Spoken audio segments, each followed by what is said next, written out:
I grew up in Fort Smith, and I lived there until I graduated from high school, and then we moved to Los Alamos.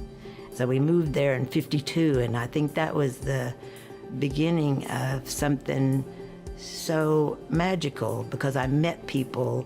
So those kinds of interactions with people and hearing conversations on interesting topics.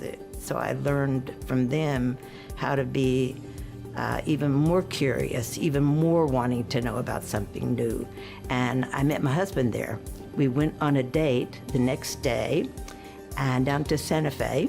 So I told my friend after the second week that if he asked me to marry him, I would. And the next week he did, and I said yes, and we did. And then we went back to school. And I got my bachelor's and master's while he was getting his master's and PhD at the University of Tennessee.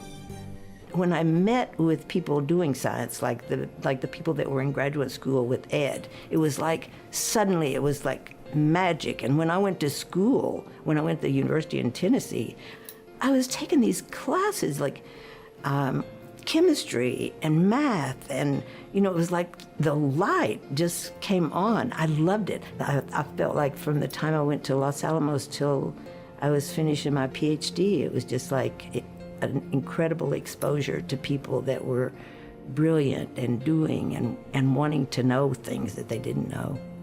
When I went to Rochester, this young guy, he was 6 years younger than me. He had just finished his PhD.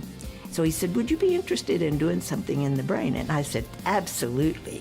Instantly, I thought, wow, this is fantastic. There was nobody in the department working on the brain. And so I started working on the development of the brain.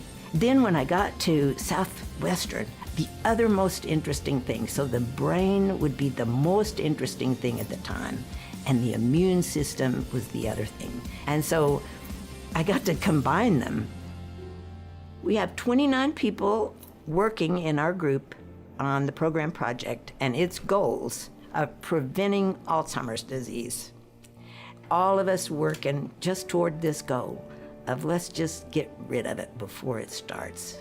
We need to nip it in the bud, so to speak, because if you're already in stage 3, you're not going to get new neurons.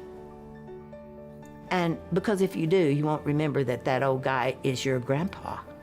You'll just know he's an old guy. So you're not going to get new neurons. So we have to protect the ones that we have.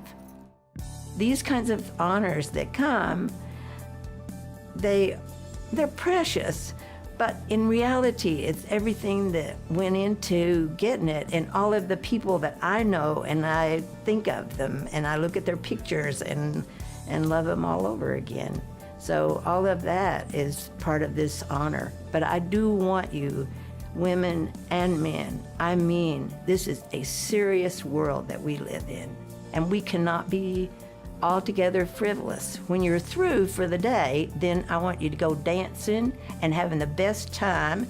And in the words of Dr. Way, while you're dancing, if you're singing, it's even better.